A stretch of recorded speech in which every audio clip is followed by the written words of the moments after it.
이제 하나님 말씀을 봉독해 올리겠습니다. 하나님 말씀은 마태복음 5장 9절의 말씀입니다. 평화를 이루는 사람은 복이 있다. 그들이 하나님의 자녀라고 불릴 것이다. 아멘. 지난 한 주간 동안 안녕하셨습니까? 우리 한국 사람들이 가장 많이 사용하는 인사말은 안녕하십니까? 라고 하는 인사말입니다. 제가 이 자리에 서기까지 오늘도 저는 벌써 수십 번에 안녕하십니까? 안녕하십니까? 라고 하는 인사를 건네고 이 자리에 올라와 있습니다. 안녕하게 살지 못했던 우리의 슬픈 역사 때문에 생겨진 인사말이라고 생각이 되어집니다. 하루 사이에 어떤 일이 생길지 몰라서 밤새 안녕이라는 말을 했습니다. 제가 어렸을 때만 해도 하루 세 끼 먹는 것도 쉽지 않았습니다. 하루 세 끼 먹는 것도 쉽지 않았던 그 시기에 어른들을 만나면 진지 잡수셨습니까? 이렇게 인사하는 것이 예의라고 저는 어렸을 때 배웠습니다. 그래서 어른들을 만나면 진지 잡수셨습니까? 이렇게 인사하는 것이 예의 있는 사람이라고 배우면서 살았습니다. 슬픈 역사죠. 요즘은 그렇게 인사하지 않습니다. 우리 한국만큼 아픈 역사를 가지고 있는 나라가 있다면 유대인들입니다. 유대민족입니다. 그래서 그들은 인사할 때 샬롬이라고 인사합니다. 평화라고 하는 말입니다. 그들의 도시, 수도인 예루살렘은 평화의 도성이라고 하는 뜻입니다. 참 재미있는 것은 평양이라고 하는 도시가 평화의 도시라고 하는 이름입니다. 정말 아이러니컬하게도 평화의 도성 예루살렘, 평화의 도성 평양이 분쟁과 전쟁의 위험이 가장 높은 곳으로 자리 잡고 있다고 하는 것은 참 가슴 아픈 일이기도 합니다.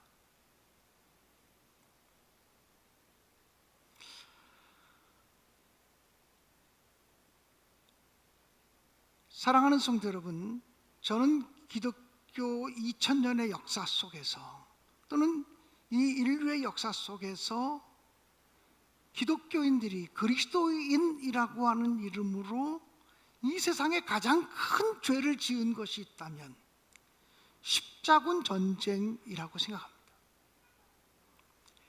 예루살렘이 회교도들에게 점령당했기 때문에 성지 예루살렘을 회복한다는 명분으로 시작되어진 전쟁이긴 했습니다만, 십자군 전쟁을 통해서 수없이 많은 회교도들을 죽였고 수없이 많은 사람을 죽였고 집들을 불살랐고, 그래서 전쟁 고화가 생겨지게 하고 전쟁 미망이 생겨지게 하고 가정이 무너지게 하고 나라가 무너지게 했던 일들을 신앙의 이름으로 전쟁을 했습니다.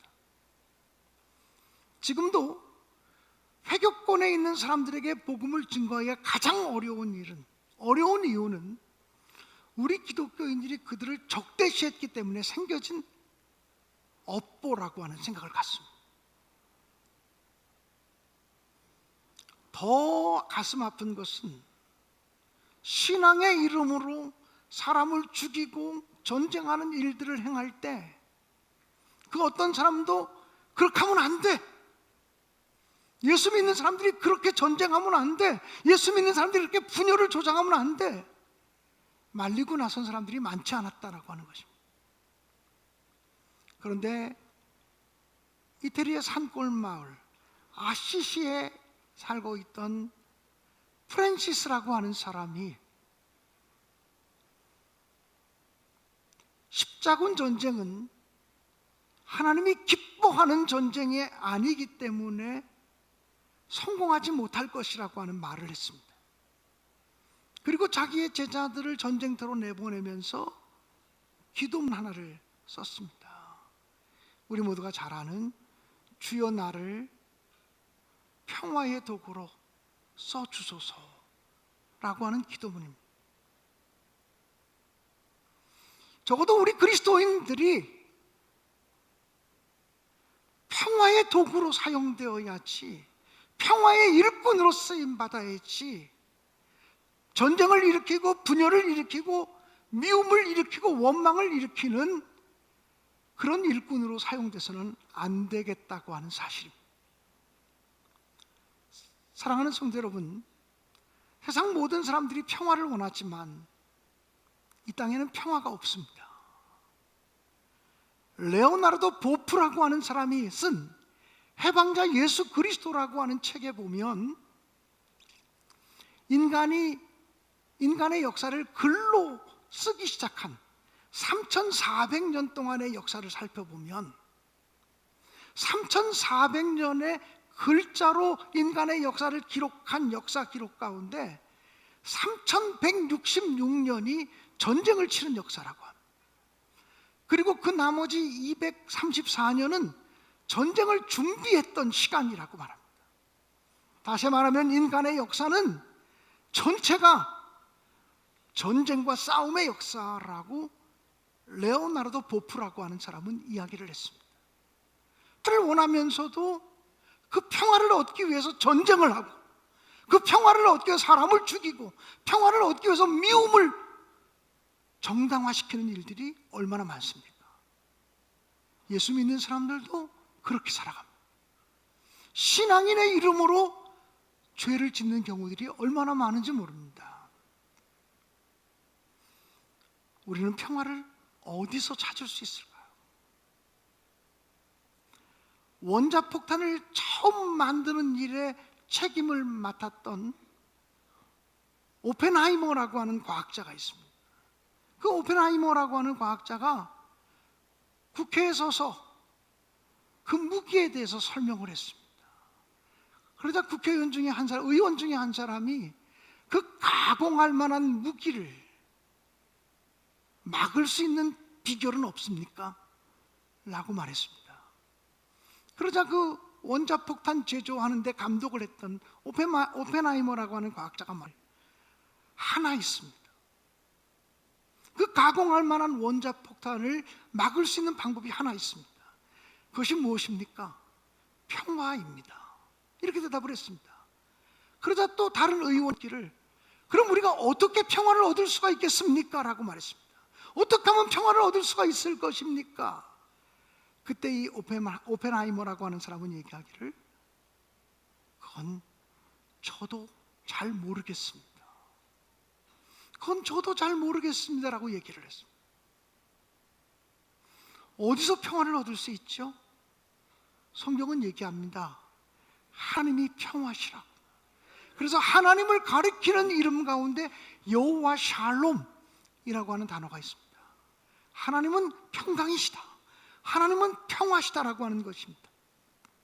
하나님의 또 다른 이름은 여호와 샬롬입니다. 평화의 하나님입니다. 예수 그리스도께서 탄생하시기 700년 전에 이사야 예언자는 장차 메시아가 인류의 구원자로 오실 터인데 그 구원자의 이름은 평강의 왕이라고 불려질 것이라고 이사야서 9장에서는 예언을 하였습니다. 예수 그리스도는 평강의 왕으로 오실 분이다. 그리고 예수께서 탄생하시던 날 하늘의 천사들이 노래하기를 지극히 높은 곳에서는 하나님께 영광이요 땅에서는 기뻐하심을 입은 사람들 가운데 평화로다 라고 평화를 선포했습니다. 그러니까 성경은 예수 그리스도 안에 평화가 있고 하나님 안에 평화가 있다고 말합니다. 우리가 하나님께로 가지 않는 한, 하나님께 집중하지 않는 한 진정한 의미의 평화를 맛볼 수 없다라고 말하고 있는 것입니다. 예수님께서는 팔복의 말씀을 선포하시면서 7번째 복을 얘기하실 때 화평케 하는 자는 복이 있나니 그들이 하나님의 아들이라 일컬음을 받을 것이니요 라고 말했습니다. 화평케 하는 자라고 하는 말은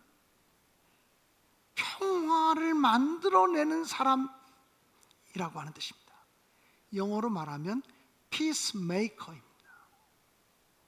평화를 좋아하는 사람, 평화를 그리워하는 사람, 평화를 생각하는 사람, 평화를 꿈꾸는 사람이 아니고 평화를 위해서 일하는 사람, 평화를 만들어내기 위해서 행동하는 사람, 평화를 만들어내기 위해서 움직이는 사람, 평화를 만들어내기 위해서 희생하는 사람, 평화를 만들어내기 위해서 시간도 재능도 물질도 헌신하는 사람, 이 사람들이 복이 있다라고 말씀하고 있습니다. 이 말씀을 선포할 때만 해도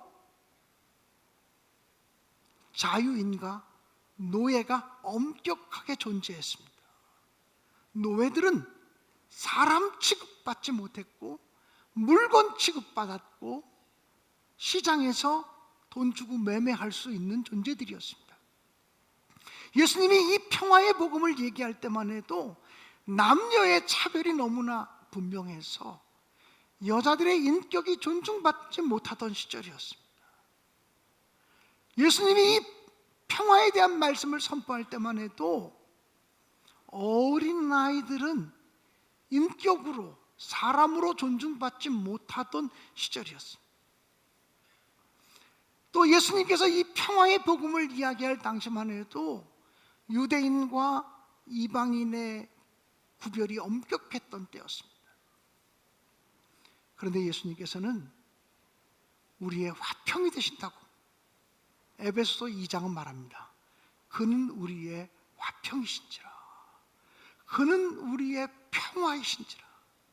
막힌 담을 허시고 모든 사람과 사람 사이에 막혀있는 담들을 십자가로 허신 분이라고 말합니다. 주님은 평화의 주님이시기 때문에 사람과 사람 사이에 막혀있는 것을 십자가로 허셨고 하나님과 우리 사이에 막혀있는 죄의 문제를 십자가로 헐어내신 분이라고 말합니다.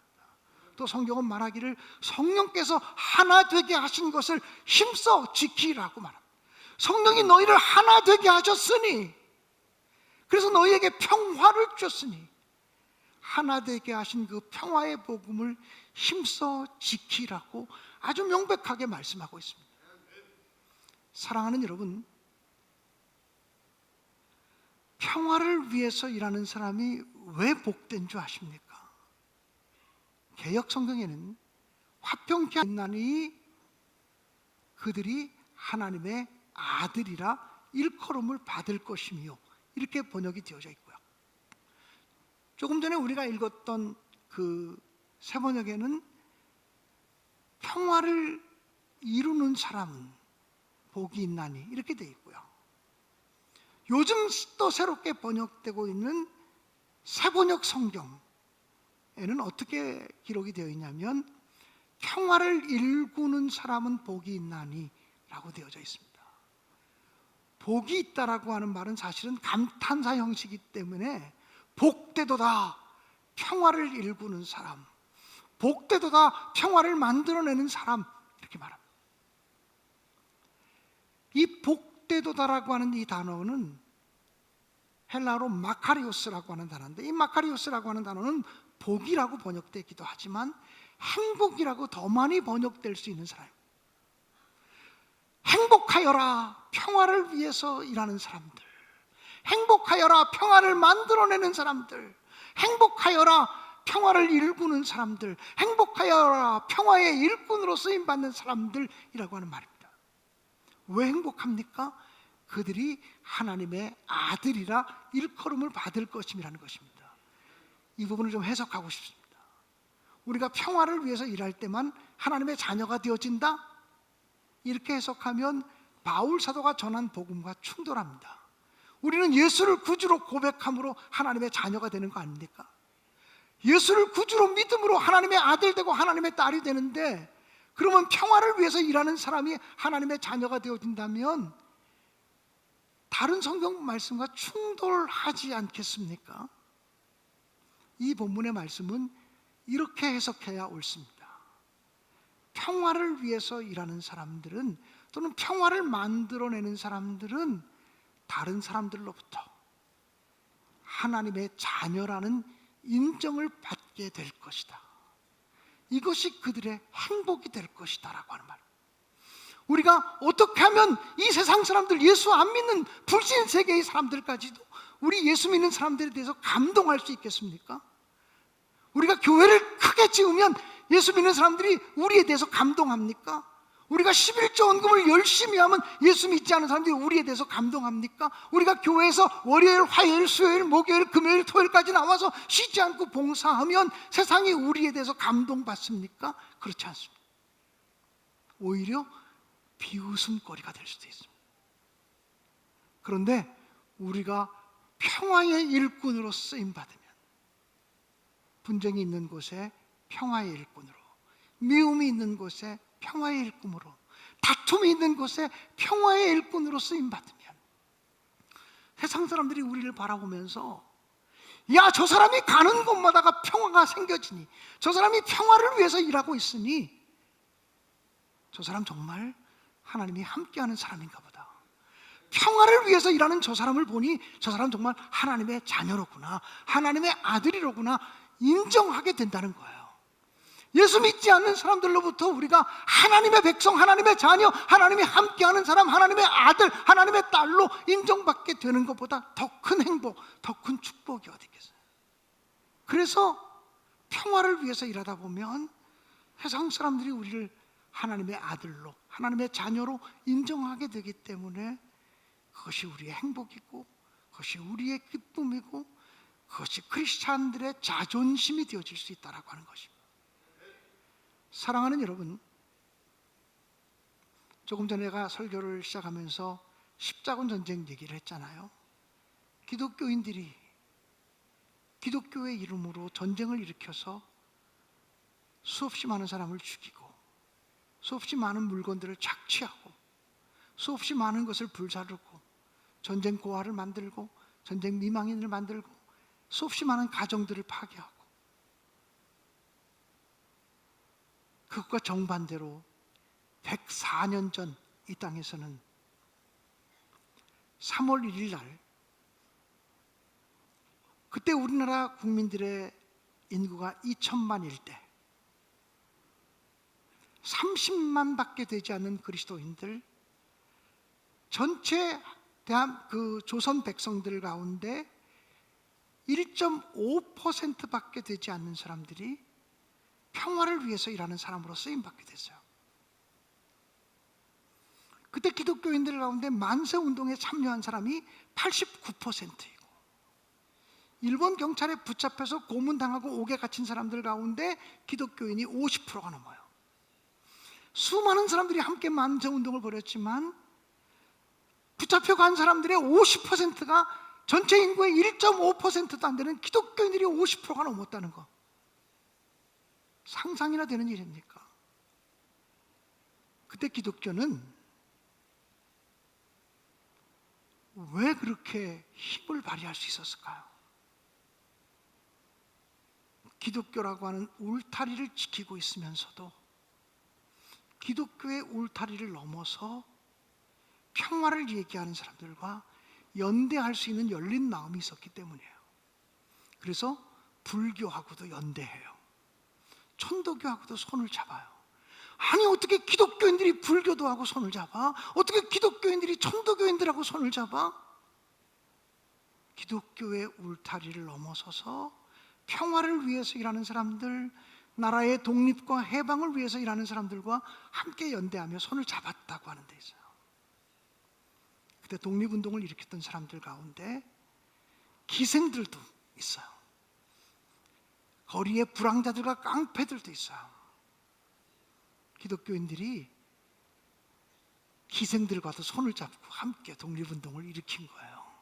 기독교인들이 거리의 불황자들, 깡패들, 건달들과도 손을 잡고 독립운동을 함께 일으킨 거예요. 우리는 거룩하고 너희는 더러워, 우리는 거룩하고 우리는 성스럽고 너희는 속돼, 이런 이분법적인 구조를 가지고 있었다면 기독교는 평화의 종교로 쓰임받지 못했을 거예요. 사랑하는 여러분, 평화를 위해서 일하는 사람들은 복이 있다. 피스메이커, 평화를 만들어내는 사람들은 복이 있다. 그들이 하나님의 아들이라 일컬음을 받을 것이다. 너희들이 평화를 위해서 일할 때 세상 사람들이 너희를 인정하게 될 거야. 저 사람들 평화를 위해서 일하는 거 보니까 저 사람 정말 하나님의 아들이야. 여러분, 이삭을 생각해 보십시오. 이삭이 그랄 땅에 가서 거주하며 살았습니다. 그때 그랄 왕 아비멜렉과 그랄 사람들이 이삭이 이방 사람인데 자기 땅에 와서 부자가 되고 잘 사니까 시기심이 생겨가지고 이삭을 내어 쫓으려고 했습니다. 그래서 이삭의 우물을 메꿔버렸습니다. 그 당시에 우물이라고 하는 것은 자손 대대로 먹고 살 수 있는 생명의 터전입니다. 그런데 이삭은 싸우지 않고 다른 곳으로 옮겨서 또 땅을 파서 우물을 파요. 그런데 또 물이 터져요. 그러니까 또 그랄 사람들이 또 쫓아와서 그 우물을 메꿔버려요. 또 다른 곳에 가서 그 우물을 파니 그 우물을 또 와서 빼앗아 버려요. 수없이 많이 우물을 빼앗기고 싸움을 하지 않으려고, 다툼을 일으키지 않으려고, 전쟁을 하지 않으려고 피해가다가 어느 곳에 이르러서 이제 안전한 곳에 이르러서 이제 생활을 할 수 있는 터전을 잡게 되었을 때 그랄 왕 아비멜렉과 그의 친구 아우삿과 군대장관 비골이라고 하는 사람이 이삭을 찾아옵니다. 그건 이렇게 말합니다. 이삭이요, 우리와 평화의 조약을 맺읍시다.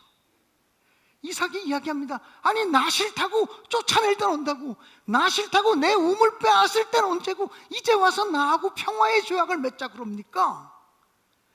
그랬더니 그랄 왕 아비멜렉이 이렇게 말합니다.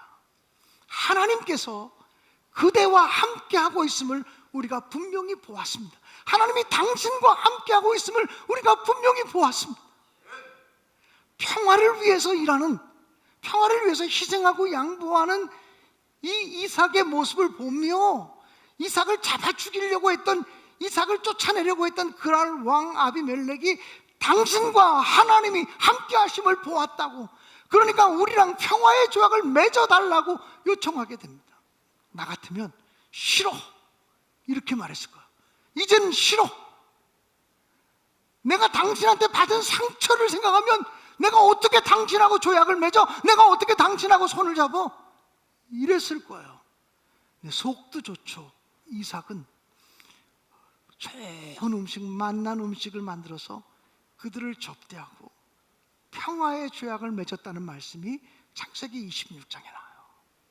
평화를 위해서 일하는 사람은 얘기하지 않아도 저 사람 평화를 위해서 일하는 거 보니까 하나님의 사람이야, 인정받게 된다는 거예요. 근데 사실 우리가 평화를 위해서 일하는 쉽지 않아요.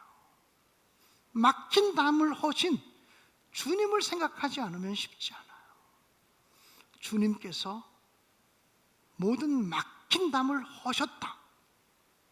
그러므로 나도 주님의 길을 따라가야 된다라고 하는 결단이 있을 때만 가능하다고 믿습니다.